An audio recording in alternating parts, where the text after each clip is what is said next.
عزیزان گرامی، معرفت اہل بیت اور کمال انسانی کے عنوان سے جس سلسلہ گفتگو کا آغاز ہم نے چاند محرم کو کیا تھا، آج اس کی 9ویں نشست ہے۔ 8 محرم 9ویں نشست۔ جو نکات ہم نے اب تک دیکھے ہیں ان کا خلاصہ یہ ہے کہ اہل بیت کے کمال کی معرفت جیسے جیسے انسان حاصل کرتا چلا جاتا ہے، اسے وجود انسانی کی وسعتوں کا اندازہ ہوتا جاتا ہے، اور ہر کمال اہل بیت کے ساتھ جو اس کا اٹیچمنٹ ہے، ہر کمال کی معرفت اس کے اپنے وجود میں اسی کمال کا زمینہ فراہم کرتی ہے۔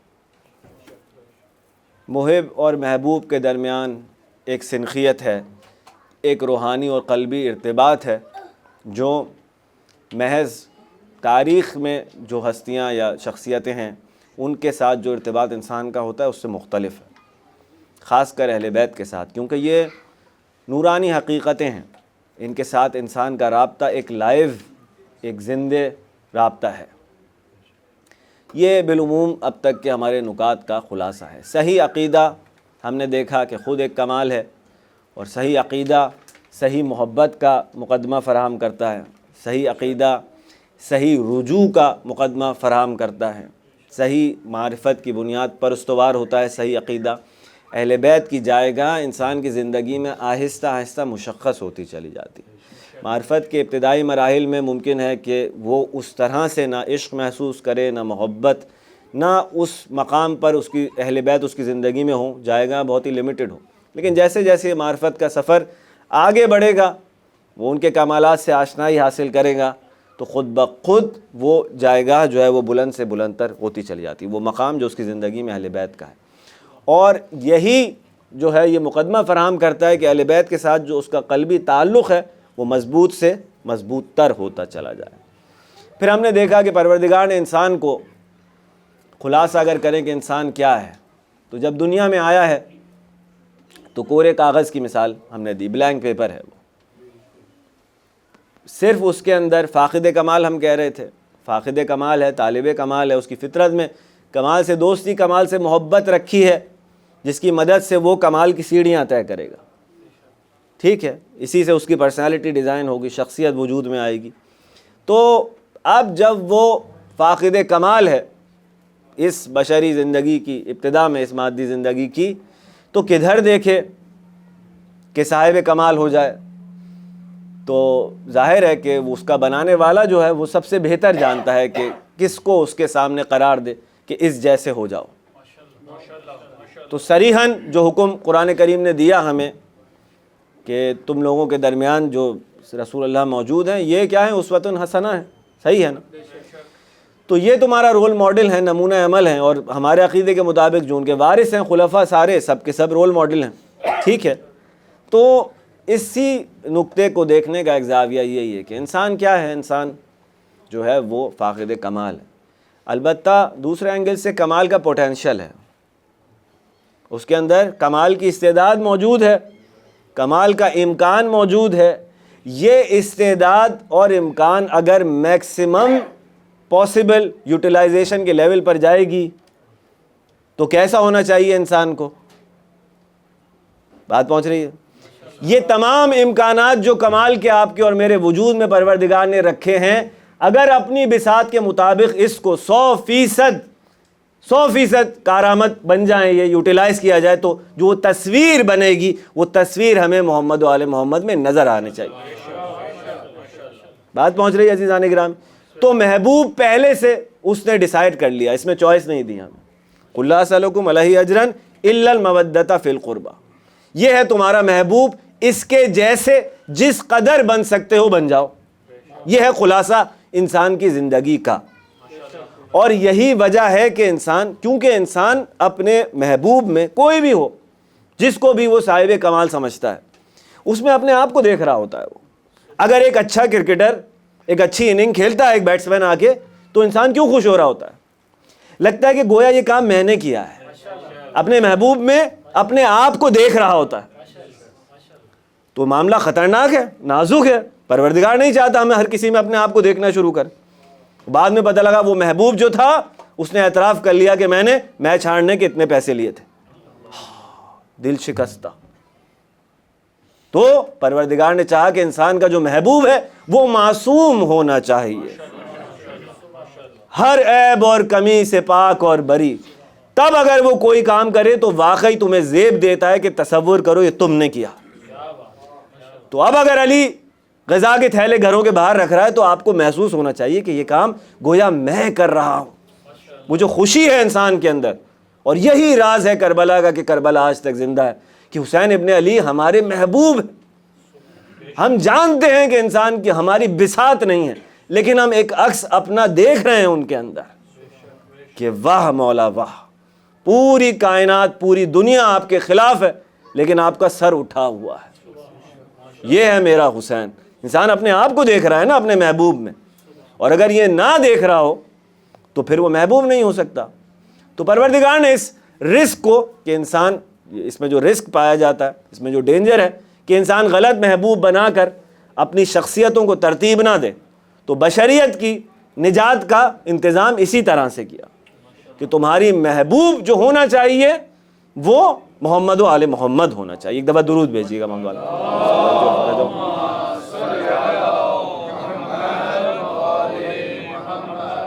اور پھر ان کو، ان نورانی ہستیوں کو یہ لباس بشری پہن کر عام انسانوں کے درمیان زندگی گزروانے کے پیچھے بھی یہی راز ہے کہ ہم ان سے ریلیٹ کر سکیں.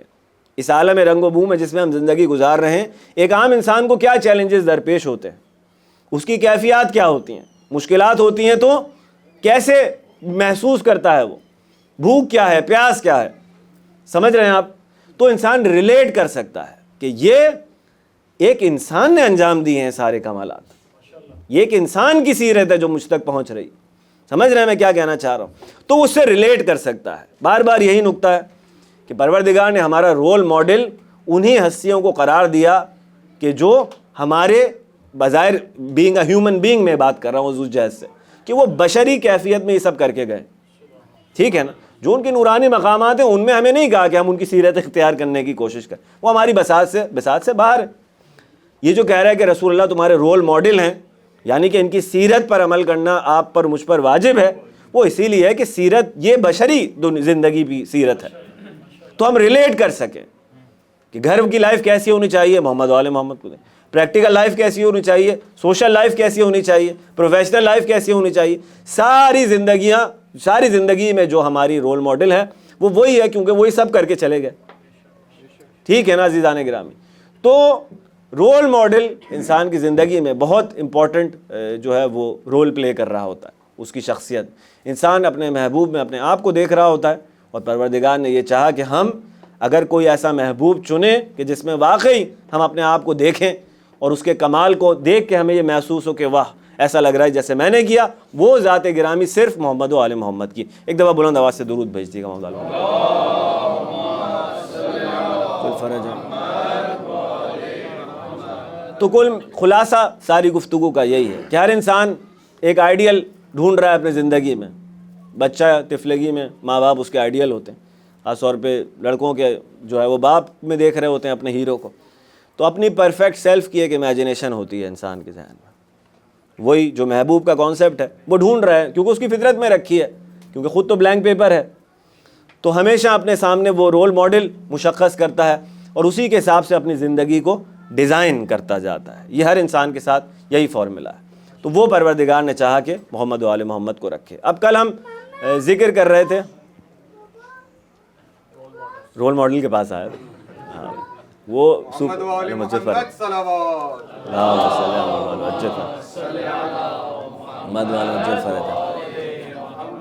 اور عجیب جو نکتہ ہے وہ یہ ہے کہ یہی رول ماڈل اس کی زندگی کا مشکل کشا بھی ہے کہ میری ہر مشکل کا حل اس کے پاس ہونا چاہیے. اور واقعی ہمیں بہت اچھا ہمارے لیے میسیج ہے کہ ہمارا ان بچوں سے کہ ہمیں آئیڈیا نہیں ہوتا کئی بار کہ ہم ان کے لیے کیا معنی رکھتے ہیں. اپنے آپ کو ان کی آنکھوں سے دیکھیں نا تو واقعی کوشش کرنا چاہیے کہ ان کی یہ جو سارے ارمان ہیں، ان کے جو ایمبیشنز ہیں، ان کو ہم مایوس نہ کریں. ایک ایسی شخصیت ان کے سامنے پیش کریں کہ واقعی وہ فخر سے کہہ سکیں کہ یہ تھے میرے، جب تک عقل سمجھ نہیں آئی تھی یہی تھے. اور محمد و آل محمد سے بھی عشق ان سے کیا، اس وجہ سے کیا کہ ان کی آغوش میں پروان چڑھا تھا. تو منتقل ہوئی وہ اگلی نسل تک محبت. آج ہم ذکر کر رہے تھے مسلسل اپنے ماضی کو یاد کر رہے تھے دوستوں کے ساتھ کہ بچپن کا جو دور ہے وہ واقعی بہت ہی ضروری اور امپورٹنٹ دور ہے. اور بالخصوص کیونکہ مسلسل جو آپ دیکھ رہے ہیں یہ نیاز بن رہی ہے, یہاں پہ یہ سب ہو رہا ہے, اس میں ماؤں اور بہنوں کا کردار بہت وائٹل رہا ہے. ہمارے طبقے میں بھی جو ہندوستان میں تہذیب ہے, اگر یہ خواتین نہ ہوتیں تو شاید یہ عزاداری آج اس شکل میں باقی نہیں رہ سکتی. جی بالکل, ایک دفعہ بلند آواز سے صلی اللہ علیہ وسلم. بلکہ میں اور آپ بھی اگر یہاں بیٹھے ہوئے ہیں تو حق و حقیقت یہی ہے کہ اگر ہماری مائیں گودوں میں اٹھا کے وہ گھر والی جو مجلسیں ہوا کرتی ہیں اس میں نہ شرکت کی ہوتی, اس طرح بچپن سے یا حسین یا حسین یا حسین نہ کروایا ہوتا انہوں نے, تو میں اور آپ شاید آج یہاں نہیں بیٹھے ہوتے. تو یہ ان ماؤں بہنوں کا احسان ہے جو پورے دن جو یہاں پر انتظامات میں مصروف ہیں, مولا کے عزاداروں کے لیے نیاز وغیرہ کا ارینجمنٹ یہ سب کر رہی ہیں. یہ انہی خواتین اور ماؤں بہنوں کا واقعاً حوصلہ ہے کہ ان کے دم سے عزاداری میں حیات ہے, جو سچ بات ہے. ایک دفعہ بلند آواز سے درود بھیج دیے گا محمد وال محمد پر صلی اللہ علیہ وسلم. کیونکہ اب تک اتفاق سے ہم جتنی بھی کمال کی مثالیں بھی ڈسکس کر رہے ہیں اس میں ہمیشہ جو ہے وہ مردوں کا ہی ہوتا ہے کہ مولا اس سے کہہ رہے ہیں چائے پلانے والے سے کہ تم نے 12,427 کپ پلائے. تو دقیق حساب کی جو ہم بات کر رہے ہیں جتنی مثالیں آ رہی ہیں مولا کی مردوں ہی کی آ رہی ہیں, تو خواتین کو بھی ظاہر دقیق حساب مولا کا جو ہے ان کے نزدیک بھی ہے.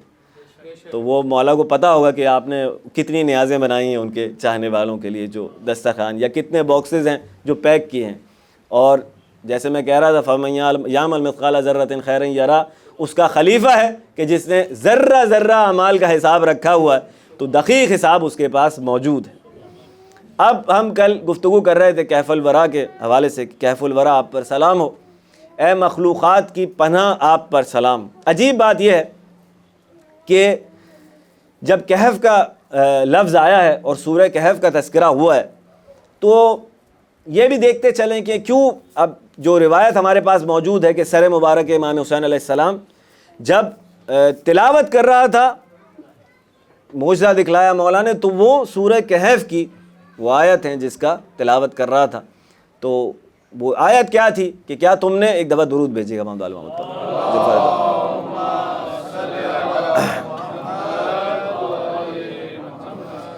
کیا تم نے اصحاب کہف اور رقیم کو پروردگار کی عجیب آیات میں سے سمجھا ہے. یہ رف ٹرانسلیشن ہے اس کا, ٹھیک ہے, اب عربی تو بہرحال کیا پڑھیں. کیا تم نے یہ جانا, یہ سمجھا کہ اصحاب کہف و رقیم جو ہیں وہ پروردگار کی عجیب آیات میں سے تھے, عجیب نشانیوں میں سے تھے. تو اب سوال بہرحال یہ نیچرل تھا کہ کیوں مولا حسین نے اس آیت کا انتخاب کیا, سورہ کہف کی یہ آیت ہی کیوں. تو بہرحال تھوڑی سی جستجو اور علماء کے چند نکات. سب سے پہلی جو مماثلت ہے وہ یہ ہے کہ اصحاب کہف کون تھے؟ کچھ جوان تھے جنہوں نے اس کفر اور شرک کے معاشرے سے جو ہے تنفر کیا, برات کی ان سے, اور اپنے حق کے لیے قیام کیا. تو سب سے پہلی تشبیہ جو ہے وہ ہے قیام.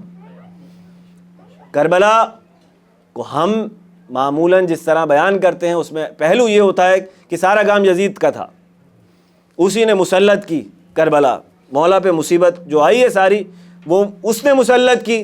اور امام کو ہم صرف مظلومیت کے اینگل سے دیکھتے ہیں, نہیں مظلومیت کا اینگل اس میں ہے لیکن وہ اس کا خلیفہ ہے پروردگار کا, جو ان اللہ علی کل شیء قدیر ہے.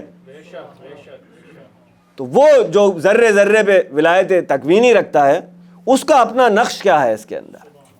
تو ہم میں جو قیام کا پہلو ہے وہ عام طور سے چھپا رہ جاتا ہے اس کے اندر کہ نہیں, وہ مصیبت تو مولا کی کیلکولیٹڈ مصیبت تھی جو انہوں نے قبول کی ہے.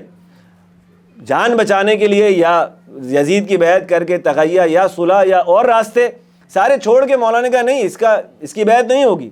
اور مکے کو چھوڑ دینا, مدینے کو چھوڑ دینا جو ہے وہ واضح قیام ہے کہ میں آپ کو ایکسیپٹ نہیں کرتا ایز اے رولر. تو مولا کا اینگل آپ کو نظر آ رہا ہے اس میں اختیار کا. تو سب سے پہلا جو پہلو ہے وہ یہ ہے کہ قیام ہے اس کے اندر. اس عالم کفر جو بنو امیہ نے منافقت کے پیرائے میں وہ کفر تھا اندر, اس کے جو باتیں نا اس کا کفر ہے, اور اس لیے کہتے ہیں کہ منافق کافر سے زیادہ خطرناک ہے اس پہلو سے کہ فرعون کھلا دشمن تھا. فرعون کھلا دشمن تھا, سب کو معلوم تھا کہ اس کا عقیدہ کیا ہے, انا ربکم اعلی, میں ہوں تمہارا رب. یہ کھلا دشمن ہے, اس سے لڑنا آسان ہے, اس سے لڑنا پھر بھی آسان ہے کہ انسان کو معلوم ہے. لیکن یہ بنو امیہ جو منافقین کے لبادے میں بیٹھے ہوئے ہیں, یہ معاملہ بہت سخت تھا, یہ معاملہ بہت سخت تھا. وہ جو غدیر کی آیت ہے چل کے کیا کہہ رہی ہے کہ آج کے بعد تمہیں باہر والوں سے ڈرنے کی ضرورت نہیں ہے. یہی کہہ رہی ہے نا غدیر کی آیت, آج کے دن تمہارا دین کامل ہوا, سارا ہوا. اس میں جو نقطہ ہے اس کے اندر یہی ہے کہ باہر والوں سے تمہیں ڈرنے کی اب ضرورت نہیں. وہیں بزرگان کہتے ہیں کہ یہی اشارہ ہے کہ اب سارے خطرات اندر سے ہیں.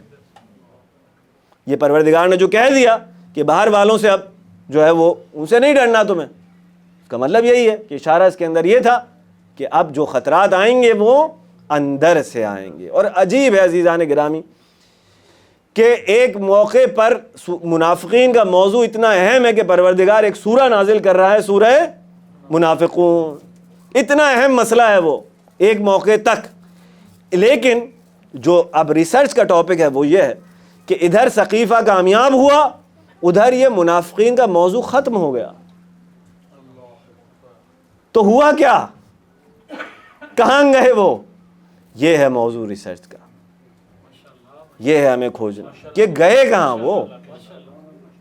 معلوم ہوا وہی مین اسٹریم بن گیا سارا معاملہ. اللہ اکبر. ایسے نہیں مولا حسین نے کہا تھا کہ دین میں سے صرف اتنا رہ گیا ہے جتنا برتن میں رہ جاتا ہے جب اس کو الٹا کر دیا جائے, یعنی کچھ نہیں رہ گیا. اللہ اکبر. تو قیام ہے, پہلی مماثلت جو ہے وہ اصحاب کہف کے ساتھ قیام ہے. نہیں مانتا اس کو, میرے جیسا اس کے جیسی بیعت نہیں کرے گا اس جیسے کی بیعت. دوسرا, اس کہف کے جو مقام تھا جہاں پہ انہوں نے پناہ لی تھی, اس پر مسجد تعمیر کی گئی, اس کی تقدیس کی گئی, وہ ایک مقدس جگہ کے طور پر پہچانی گئی. آج بھی لوگ جاتے ہیں, جس کو بھی سمجھتے ہیں وہ جارڈن والی زیارت کو کہ اگر یہ ہے تو وہاں پہ جاتے ہیں, زیارت کرتے ہیں اس کی. اسی طرح پروردگار نے ارض کربلا کو مقدس قرار دے دیا, زیارت گاہ بنی. وہی جو بی بی نے بشارت دی تھی مولا سجاد کو کہ نہیں گھبراؤ نہیں, زیارت بنے گی, ابھی یہاں زیارت گاہ بنے گی, اور ساری تسلی جو بی بی نے دی. بہرحال اب ایک اور مماثلت اور تیسری اور اہم ترین جو راز بزرگان نے ڈسکس کیا وہ یہ تھا کہ پروردگار کیا کہہ رہا ہے, اور یہ دلیل ہے ہمارے لیے عزیزان گرامی. حضرت صاحب الزمان علیہ السلام کے اوپر اگر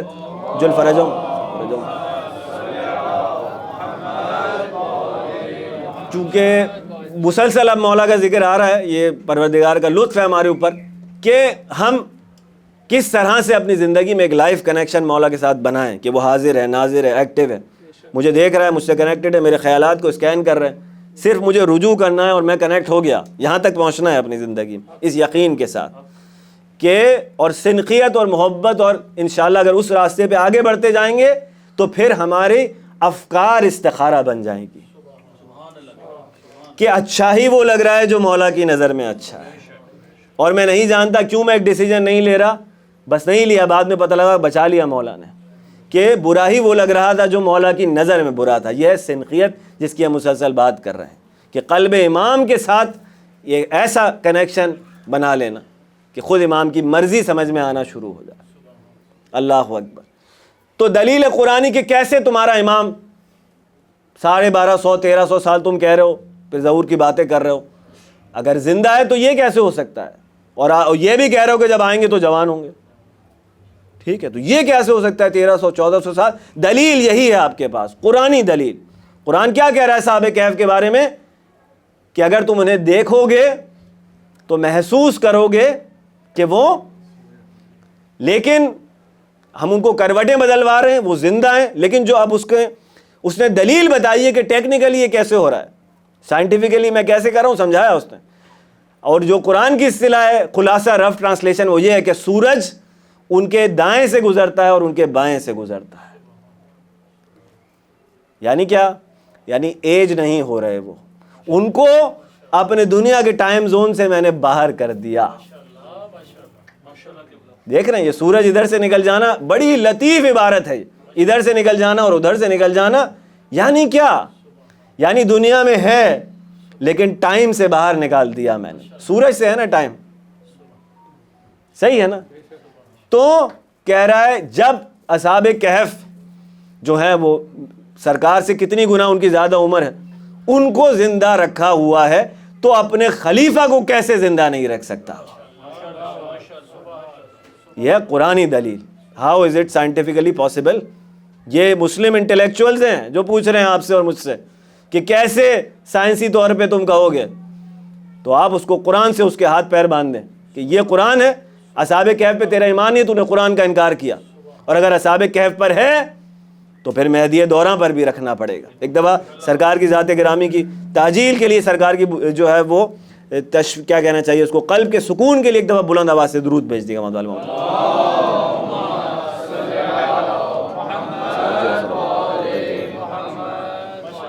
اور چوتھا جو نقطہ ہے وہ اصحاب کہف کے حوالے سے کیا ہے کہ وہ واپس آئیں گے. عزیزان گرامی، ان کو جو باقی رکھا ہے وہ اس لیے رکھا ہے کہ ان کو قوت اور غلبے کے ساتھ لوٹائے گا.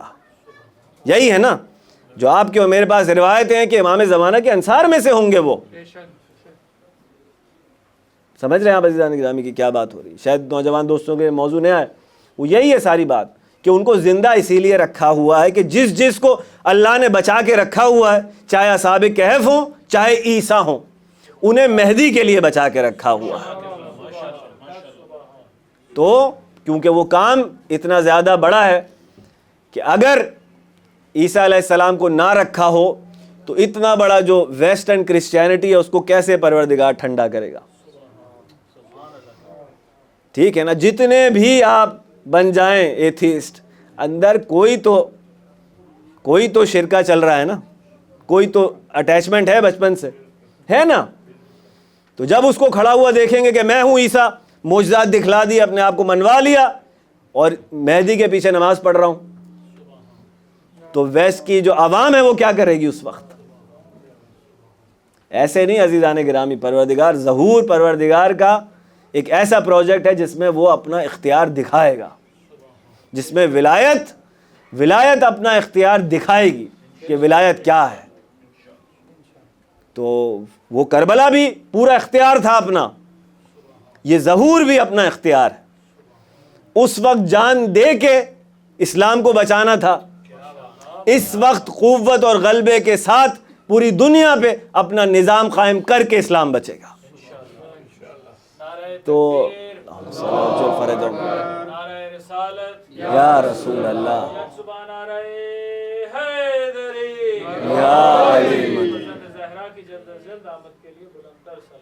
اللہم صلی اللہ. تو آخری جو نسبت آج ڈسکس کرنی تھی اس حوالے سے وہ یہی تھی کہ اصحاب کہف کو پروردگار نے زندہ رکھا ہے، وہ لوٹ کے آئیں گے. اور اسی طرح غالباً اس تلاوت کے ذریعے مولا یہ بتلا رہے ہیں کہ ہم بھی لوٹ کر آئیں گے. ایک ٹائم آئے گا جب ہم لوٹ کر آئیں گے. تو ایک دفعہ بلند آواز سے درود بھیج دیے گا محمد والے محمد پر.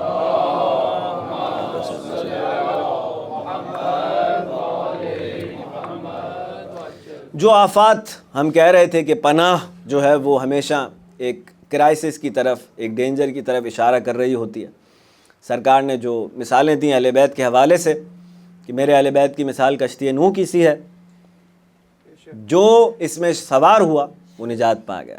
ہم دیکھ رہے تھے کہ طوفان نوح جب آیا تھا تو صرف ایک کشتی نوح تھی جس کے سبب سے نجات ہو سکتی تھی، اور کہیں اس کشتی سے باہر بچنا ممکن نہیں تھا، یہ امر الہی تھا. تو سرکار نے یہ تشبیہ کیوں استعمال کی کشتی نوح کی؟ کرائسس کیا ہے بھائی؟ طوفان تو نہیں آ رہا، طوفان تو نہیں ہے بظاہر، کرائسس کیا ہے؟ تو کرائسس جو ہے عزیزان گرامی ہم یہی دیکھ رہے تھے کہ سقیفے کی کامیابی کے بعد خاص طور پہ جو بنی امیہ کی حکومت کے ذیل میں ہوا ہے، اس میں جو سب سے بڑا مسئلہ جو کرائسس پیدا ہوا ہے وہ عقائد اور افکار کا، درست افکار اور درست عقائد کا کرائسس پیدا ہوا ہے کہ سجھائی نہیں دیتا. وہ جو قرآن کی اصطلاح ہیں، اگر نور علی نور کہہ رہا ہے امام بعد از امام، امام کے بعد امام. تو اسی طرح وہ جو کہہ رہا ہے کہ ایک موج آ ڈھانپتی ہے اور پھر کچھ دکھائی نہیں دیتا، ہاتھ کو ہاتھ سجائی نہیں دیتا، وہ یہی ظلمات ہیں کہ انسان حق تک پہنچنا اس کے لیے محال ہے، بہت ہی مشکل ہے. سوائے اہل بیت کے نہیں ہو سکتا، ان کی مدد کے سوا. کہ ایسی فضا بنائی گئی ہے جس میں قرآن پڑھے جا رہے ہیں، اذان دی جا رہی ہے، نماز ہو رہی ہے، اور قتل حسین پر جشن بھی منایا جا رہا ہے. یہ کیسا اسلام بنایا ہے بنو امیہ نے، کیسا اسلام رائج کیا. آسان نہیں ہے اس کو سمجھنا کہ کیسے وہ مولا علی کے خلاف جو ہے وہ ممبروں سے نعوذ باللہ توہین کرواتا تھا، اور لوگوں میں کسی میں اتنا جو ہے وہ اتنا حوصلہ نہیں تھا کہ اٹھ کر کہے. یوز ٹو تھے لوگ اس افکار سے. مائنس اہل البیت کا فارمولا، اسلام ہوگا اہل بیت نہیں ہوں گے. اور نتیجہ اس کا کیا ہوا؟ نتیجہ اس کا یہ ہوا کہ اگر پروردگار کہہ رہا ہے کہ سورہ یاسین وَنِعْبُدُونِي هَذَا صِرَاطٌ مُسْتَقِيم، میری عبادت کرو یہ سیدھا راستہ ہے. تو سیدھا راستہ کون ہے؟ اہل البیت نے فرمایا کہ سیدھا راستہ ہم ہیں. اب آپ نے سیدھے راستے کو تو ہٹا دیا، تو آپ کریں گے کیا؟ اب آپ مشکل میں پڑ جائیں گے. وہ مشکلات جو آئی ہیں ان میں سے کچھ کو دیکھنے کی کوشش کریں کہ پروردگار کیا کہہ رہا ہے. وَلِلَّهِ الْأَسْمَاءُ الْحُسْنَى، ٹھیک ہے، فَادْعُوهُ بِهَا، اللہ کے لیے اسماء حسنہ ہیں، اور ان اسماء حسنہ کے ذریعے سے اس کو پکارا جائے، یہ اس نے چاہا. تو اسماء حسنہ کون ہے؟ اہل البیت کہہ رہے ہیں کہ مولا صادق علیہ السلام کی حدیث کہ وہ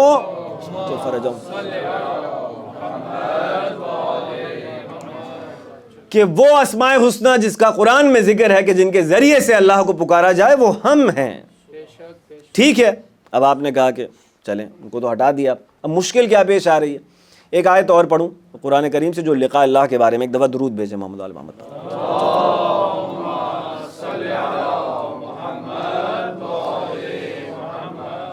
پروردگار فرما رہا ہے لقاء اللہ کے بارے میں کہ قد خسر الذین کذبوا بلقاء اللہ، یعنی نقصان اٹھائیں گے. نقصان اٹھایا ان لوگوں نے. کن لوگوں نے اٹھایا؟ کہ جنہوں نے اللہ سے ملاقات کا انکار کیا. اللہ سے ملاقات کا انکار کیا. تو اب اللہ سے ملاقات کیا ہے؟ خلیفۃ اللہ کو تو آپ نے ہٹا دیا نا. کیا تھی شیطنت؟ اس کو سجدہ کرنے کی بات نہیں کر، فَبِعِزَّتِكَ کا تیری عزت پہ پورا یقین ہے. قسم بھی کھا رہا ہے تیری عزت کی قسم ان کو گمراہ کروں گا. کیا مطلب؟ توحید تو تھی، یہیں تک تھی. پرابلم خلیفۃ اللہ سے ہے، اور اللہ نے کہا کہ یہ بغیر خلیفۃ اللہ والی عبادت قبول نہیں ہے. اور یہی بنو امیہ کا فارمولا تھا پورا کہ حقیقی خلیفہ جو ہے اس کو ہٹا دیا جائے راستے سے. ہٹا دیا. اب کیا مشکل پیش آئی؟ ملاقات کیا ہے بھائی؟ اللہ سے ملاقات کو جھٹلانے والوں نے بڑا نقصان اٹھایا. صحیح ہے، یہ رف ٹرانسلیشن ہو گیا. تو وہ ملاقات کیا تھی؟ تو اب خلیفۃ اللہ کو تو ہٹا دیا آپ نے. آپ کیا کہہ رہے ہیں؟ آپ کہہ رہے ہیں من احبکم فقد احب اللہ. اللہ نے آپ کو میرے جیسی ایک مجازی صورت میں سامنے رکھا. ادھر سے آپ ادھر سے کنیکٹڈ ہیں، ادھر سے مجھ سے کنیکٹڈ ہیں. تو میں آپ ریفرنس پوائنٹ ہے میرا. اس ریفرنس پوائنٹ کے علاوہ اس سے ہٹ کے محبت محقق نہیں ہو سکتی، ورنہ سب خیالی ہے. ٹھیک ہے، تو آپ یہ کہہ رہے ہیں کہ آپ کی محبت اس کی محبت. من احبکم فقد احب اللہ، یہی ہے زیارت جامعہ کے اندر جو ہمارا عقیدہ بیان ہو رہا ہے. جس نے آپ کی اطاعت کی اس نے اس کی اطاعت کی، جس نے آپ سے دشمنی کی اس نے اس سے دشمنی کی. کیوں؟ کیونکہ اگر ہم نے کہہ دیا کہ آپ صاحبان عصمت ہیں تو ہم یہ کہہ رہے ہیں کہ آپ میں اس کی اب کیا لفظ استعمال کیا جائے، اس کی مشیت، اس کی مرضی کے علاوہ آپ میں اور کچھ نہیں ہے. یہی ہے نا عزیزان. کیوں آپ کہہ رہے ہیں یسار اللہ کا جو ایک ریزن ہے، اللہ کے خون کیا ہے؟ خلیفۃ اللہ کو کیوں اللہ کے خون سے نسبت دی جا رہی؟ اس کا تو خون جسم بدن وغیرہ نہیں ہے، لیکن اللہ کے خلیفہ کو جو صاحب عصمت ہے، جس کے لیے اس نے کہہ دیا کہ جو کہتا ہے میری مرضی سے کہتا ہے، جو کرتا ہے میری مرضی سے کرتا ہے. یعنی کیا؟ یعنی یہ مفقود کر چکا اپنے آپ کو، عبد محض ہے. یہ کچھ نہیں ہے سوائے میرے تصرف کے، میرے جلوہ گری کے علاوہ یہ اور کچھ نہیں ہے. میرے اسما کی تجلی کے علاوہ اس میں اپنا ذاتی کچھ نہیں ہے، تو اب اس کا قتل اس کا قتل شمار ہوگا۔ بات پہنچ رہی ہے عزیزان گرامی؟ کہاں تک جا رہا ہے خلیفۃ اللہ کا معاملہ؟ یہ سیاسی مسئلہ نہیں ہے کہ نبی کے بعد حکومت کس کو ملنی چاہیے، یہ اتنا سا چھوٹا مسئلہ نہیں ہے، یہ مسئلہ بہت پیچیدہ ہے۔ کیوں اس ناقۃ اللہ جس کو ان ناقے کو پروردگار کہہ رہا ہے کہ اس کے اعتبار کرو، اس کا رسپیکٹ کریں، آپ نہیں کریں گے تو عذاب پوری قوم کو آپ نے نابود کر دیا، تو خلیفۃ اللہ کی جائے گاہ کہاں ہوگی؟ جب ایک اونٹ کی ڈس رسپیکٹ پر، جس کو اللہ نے مقدس قرار دیا، پوری قوم کو نابود کر دیا، تو خلیفۃ اللہ کو قتل کرنے والوں کی وہ کیا ہوگا پھر ریٹرن، اس کی سزا کیا ہوگی؟ تو عزیزان گرامی بہرحال اب درود بھیجیں ایک دفعہ محمد علی محمد پر، محمد و آل محمد وجل۔ تو اب آپ کہہ رہے ہیں کہ آپ کی محبت اس کی محبت، آپ کی اطاعت اس کی اطاعت، کیونکہ آپ اس کے خلیفہ ہیں، ٹھیک ہے، تو آپ کا عقیدہ کیا ہے اور ان کا عقیدہ کیا ہے؟ کہنے اب ان کا عقیدہ پہلے پوچھیں۔ یہ جو دستگاہ سقیفہ اور بنو امیہ، اس کے پاس کیا ہے عقیدہ؟ لقاء اللہ، یعنی اللہ سے ملاقات کا جو ہے وہ کیا مطلب ہے آپ کے نزدیک؟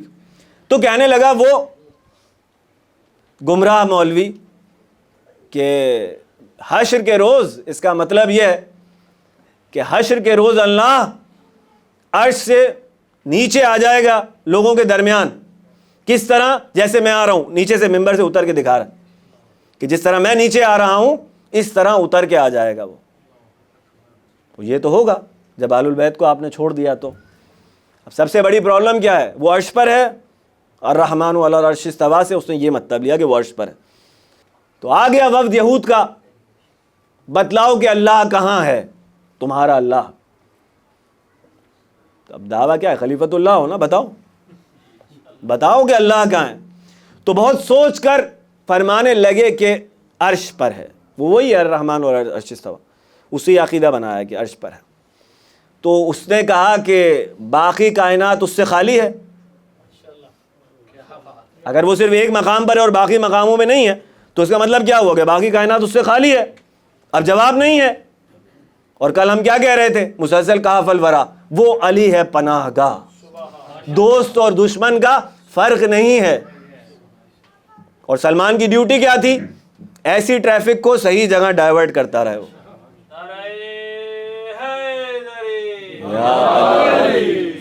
یا علی مشکل کشا بتلائیے سوال کا جواب کیا ہے؟ قصہ مختصر، مولا نے بہرحال جو تعبیرات اس میں استعمال کی وہ تو بہرحال اپنی جگہ پہ۔ مختصر کیا ہے؟ مختصر یہ ہے کہ مولا نے کہا کہ جو زمان و مکان کا بنانے والا ہو، اس کا کیا مطلب ہے؟ اس کا مطلب یہ ہے کہ وہ زمان و مکان سے پہلے تھا۔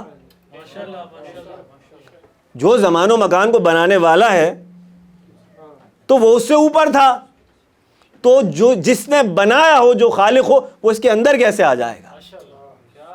پہلا مسئلہ تو وہاں آ گیا کہ پہلی بات تو یہ کہ وہ عرش جو ہے، وہ کرسی جو ہے وہ کچھ اور ہے، وہ در اہل بیت پہ آگے پتہ چلے گا کہ وہ کیا ہے۔